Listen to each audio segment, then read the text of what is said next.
Niakatra 12 isanjato ny isan'ny mpizahatany nitsidika ireo Valan-java-boahary izay tatan'ny Madagascar National Parks nandritra ny taona 2014 raha oharina amin'ny atotanisa tamin'ny taona 2014.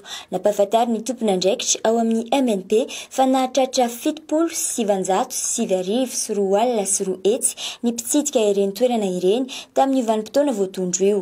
Fantatrary fa mankafy natiora ireo vahiny mpitsidika Madagascar satria 10 isanjato ka hatramin'ny 5 isanjaton'izy ireo dia nisafidy ny hijery Valan-java-boahary.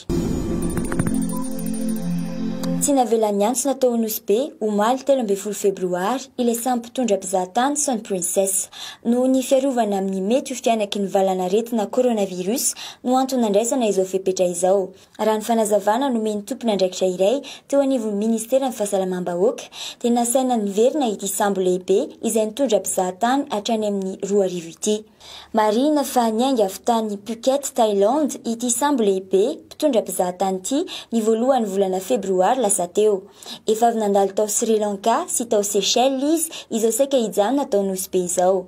Araka ny vaovao voaray dia andalana hitoto-do ho any Afrika Atsimo ny Son Princess. Tamin'ny 10 ora maraina teo dia tany amin'ny 320 kilometatra miala amin'ny faritra avaratra atsinanany Vatomandry no nisy ny foibeny ilay Faritr'andro ratsy Francisco.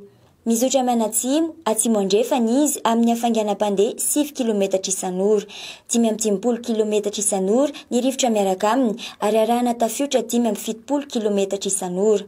Raha ny filaza ny sampana mpamatatra ny toetr'andro dia vinavinaina hiditra ao atsimon'ny Manoro Rapitso Sabotsy i Francisco fa hiena kosa nefa ny heriny. Tsy misy ny filazana mahakasika ny rivo-doza satria tsy mbola feno ny fepetra rehetra hoy ireo teknisianina. Ikija kosa nefa ny orana amin'ny faritra andalovany ka miatra noho izany ny fampitandremana amin'ny fahabetsahany rotsakorana sy ny hamafin'ny rivotra amin'ny morontsiraka eo anelanelan'ny Tomasina sy Mananjary sy ireo faritra manodidina.